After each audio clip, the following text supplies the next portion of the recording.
Oh, hello. Yeah, there's really a lot of humans. Yeah. Hi, humans. I'm one of you too, I swear. Okay, I come in peace. it's just going to be pure round table, and then we're off. No time for one-to-ones, okay? Okay, you're off. No pressure. Okay. Don't mess up. Be on your game. Okay, guys, so season 4 finale, what was your reaction to the show? And what did you feel about fans' reaction to the show? I don't want anybody to get too scared, like in the fact that everyone, or most of us, kind of disbanded a little bit and kind of walked away from Star City just for a little bit. But, we just needed a little vacation. I needed to go to maybe Corto Maltese or Hawaii or somewhere with a beach. And I feel like Diggle and Lila needed to do the same thing and just kind of like relax. And I feel like we're all going to be coming back at our own pace for our own reasons. So I don't want anyone to be too afraid. I'm actually 2 episodes behind, so she just spoiled it for me. Sorry. That's what I do. I'm sorry. It's okay, I'll get over it. Okay, just a question. Yeah. Hello. We heard a major spoiler about a new villain that is coming for the new season. That's something I don't know about. Really? Please tell me. Yes, but we heard somebody called James is supposed to come and is not supposed to have any superpower. Can you confirm that this is a rumor that actually happened? I don't ever get told any information, so this is the first I'm hearing of it, so I cannot confirm or deny it for you, but I wouldn't be surprised if there was another villain off the bat, right, guys? I mean, we kind of need a reason to keep going. If it's a rumor, it's totally true. Yeah, pretty much. How do you feel about how your characters progressed over the seasons? Oh, it's been amazing. One of my favorite things about this show is being able to represent not only just females in a whole, but and the way that all the female characters do. It's just like so badass and. I really have enjoyed bringing, a young girl who's damaged and a little crazy and full of herself in the beginning to a real stand-up human being and taking that evolution and having her go through things from, the negative partying and all that to actually losing her family and just going through all these real-life scenarios and growing up on her own right. And taking the time that we did to do it was really great because we were able to do justice to a growth rather than just like in 1 year she goes through everything and at the end of it she's in a Speedy costume. Like it was really nice to have this like story to progress along with.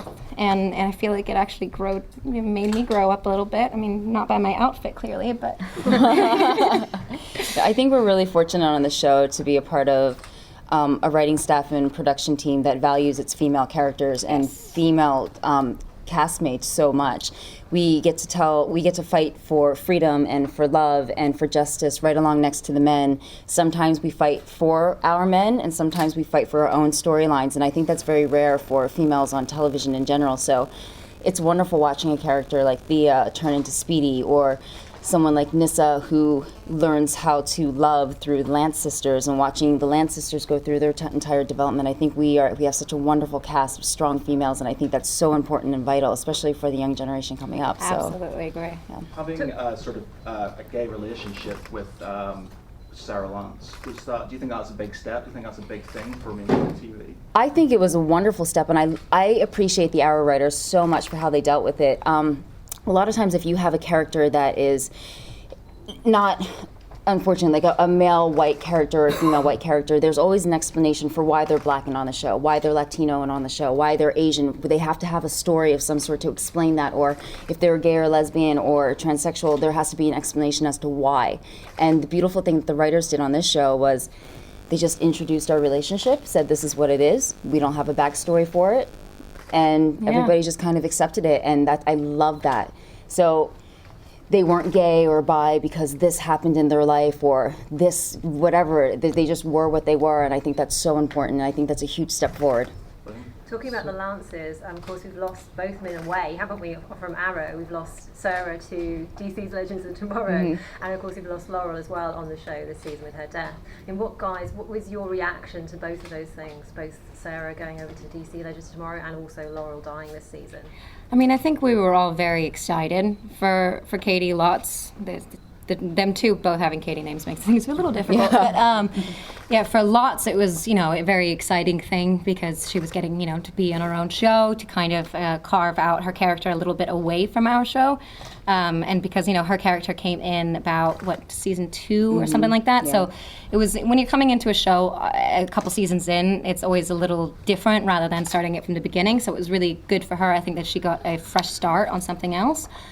But for the whole Katie Cassidy situation, that was one of the most difficult things that any of us have ever had to film. I mean, not that any of the deaths have ever been easy, but, we lost Tommy after season 1, we lost Moira after season 2. This was 4 years in, and so we were all so close at this point, to the point where more than ever this time it felt like losing a limb.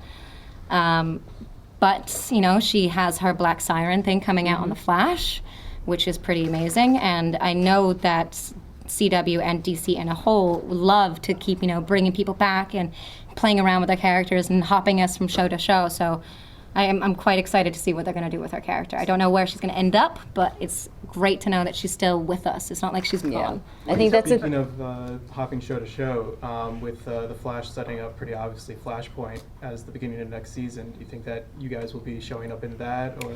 Well, they did announce, this is one thing I do know about next year. Yay. One piece of information that I do have that I can potentially confirm as not being a rumor is the fact that we've always done our crossovers with Arrow and Flash, and then we had this one with Legends.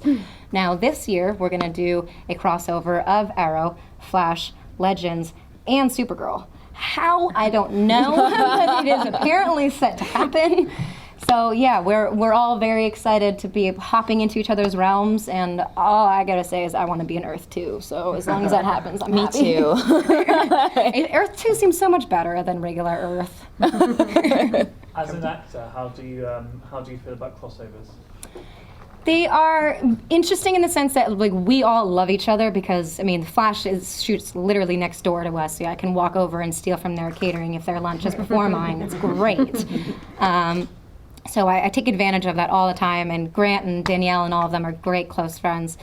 And Legends, even though it shoots in Vancouver as well, their stages are a little bit off from ours, but we all still get to run into each other and hang out in the cities. So we're already kind of like a knit close family on our own rights away from the show, so it's always really fun coming to each other's and getting to play with each other on set.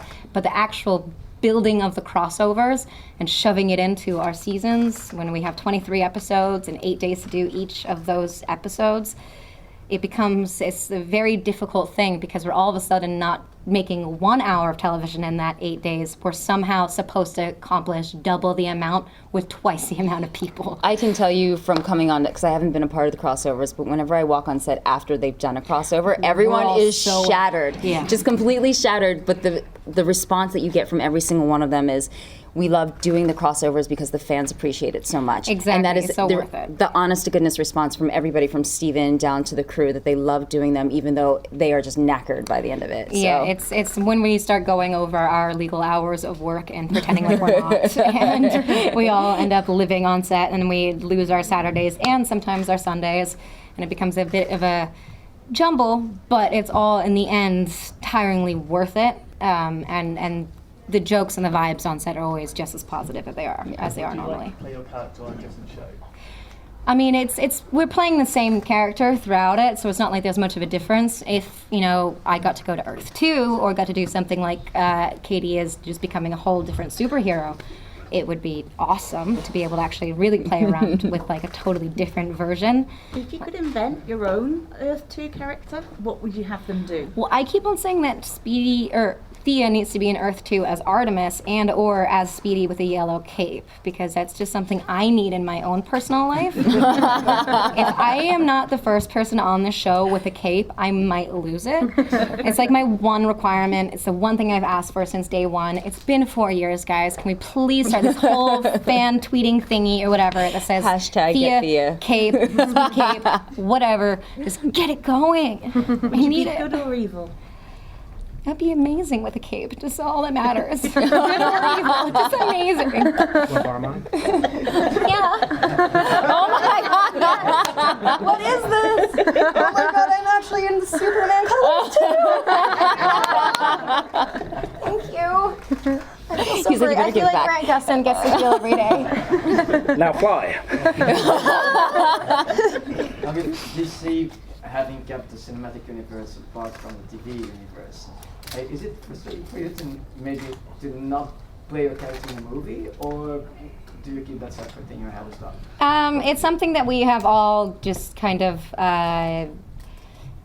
we get it. We're not going to fight about it anymore. We're not going to bring it up anymore. But it was something that in day one when it was started to happen, and we were about season 2 when they started telling us that we had to start basically killing off the Suicide Squad that were starting to build in our own Arkham.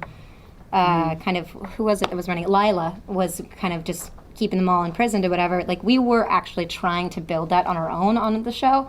And then I guess once DC found out that they were going to be doing their own movie of it, we had to axe all of the characters before we even got to show them, which was a little annoying at first. And then when, Steven found out that there's going to be a Justice League, it only seemed rightly so that he would be playing Green Arrow on it, as well as that Grant would be playing the Flash.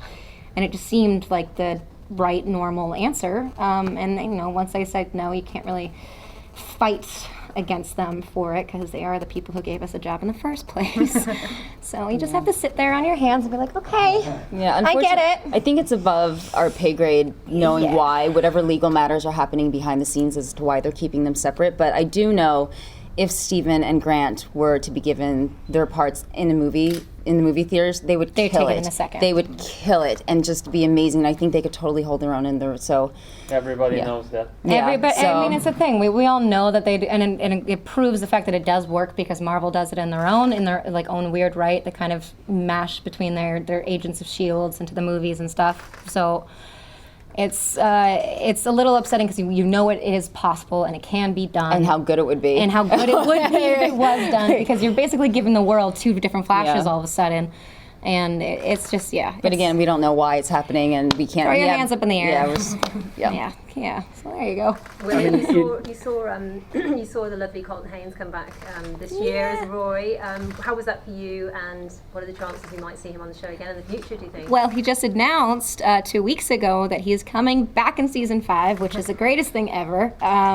Having him come back in season 4 was amazing. I wish we got to do more stuff together.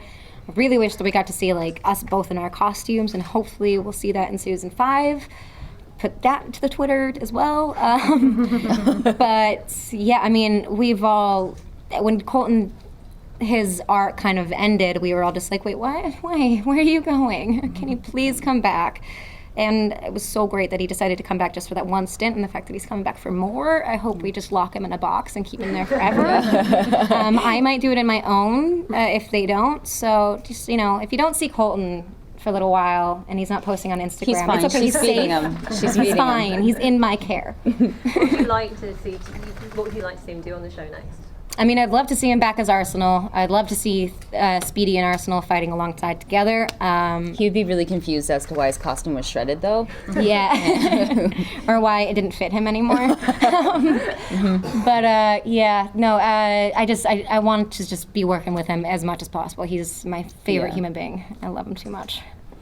Stephen Amell seems to be very active social media wise, and he's always doing something where he's giving out pizza in a pizza store, or he's doing stuff for charity. Is he genuinely like that? Is he a sort of charity? He is very much that guy. Stephen, I don't know how he does it, because he makes all of us look really bad.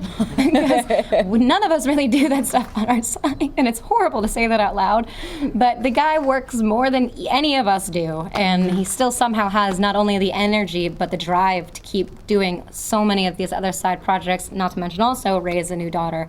I mean, there's so many things that he does. Yeah, he's one of the hardest working men in Hollywood. I don't He really get it. is. I don't understand it, when he sleeps and how he does it. It's just. And he never gets sick, not even a cold. Yeah, I've It's seen him sick once in crazy. 4 years, and it was not even really sick. He just coughed twice. And it was twice in the span of 3 weeks. And we're like, oh God, Steven's sick. Yeah, I was like, it's all going down. The whole world is ending. And then he's totally fine. It's like, okay, great.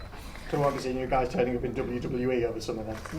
Yeah, you know, I should be there. We're gonna do a tag team. I mean, really, let me take down, like, is Hulk Hogan still doing it? Because I just want to, like, tackle him and take him down. Just be like, you are too orange. Well, I just Stop tanning. I just met the Four Horsemen, so you know maybe we could do something where she and I tag team against them. I think we would totally I take two them down. horses. You take two horses. Yeah, exactly. We ride them down. We'd wear capes for you. Yeah, we do. Yeah, that'd be our We wear thing. capes. How much do you enjoy the fight scenes, and like, is it all done by yourself? Oh, it's the best part, I think, right? If they let us all do it by ourselves, I don't think I would physically be here today to be speaking to any of you. I'm so happy that my stunt double is as incredible, not only as a martial artist, but as a human being. Like, I love my stunt double, Melissa Chin. Shout out, girl, you're the best.